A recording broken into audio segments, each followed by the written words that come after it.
come. And I say this because, just to bounce off what my sister, Comrade Sefu, has said, if we tire, we despise the blood of Rex. If we tire, we despise the blood of Shujaa Kennedy, a 12-year-old boy who was shot. If we tire, we are sanctioning that children should be tear-gassed in schools. If we tire and if we lose our momentum, we are enabling a corrupt regime. It is ensuring that all of you who are in Queer in pursuit of a better future will never get into a workforce.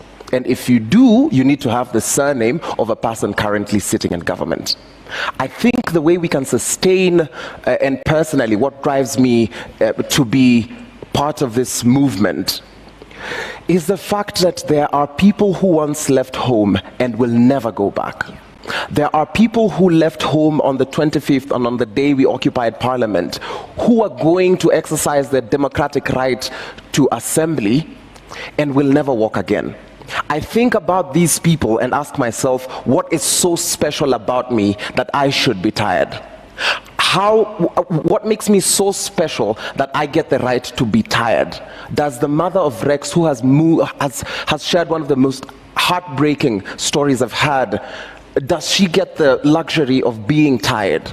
Her son was out to ask for better governance, to ask for a better future. For me, he lay his life down so that I might be able to make it for the Citizens' Assembly. I think it is only wise that I contribute that way. If I get tired, Evans Kiraito, who was shot by the police, because these are not victims of accidental happenings. They were not struck by acts of God. These are victims of police excesses and police brutality. We are living in a country that has a police force that is living in the guise of a police service. If I get tired, does the couple that raised Evans, that is now being detained at Central Police Station, have the luxury to be tired?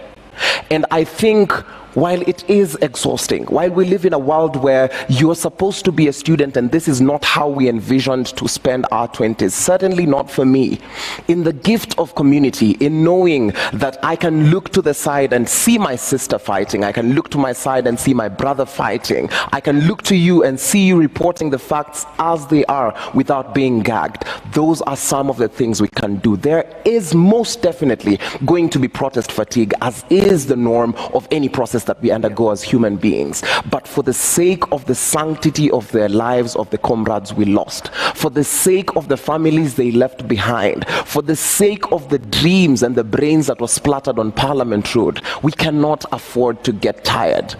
It is okay to take some rest, but for the sake of the comrades who've gone before us, let us not tire. Let us not tire. And I think just both what you and Sefu have alluded to is those before us didn't. So why should we? You have, though, very accurately talked about protest fatigue. And I think there's going to need to be conversation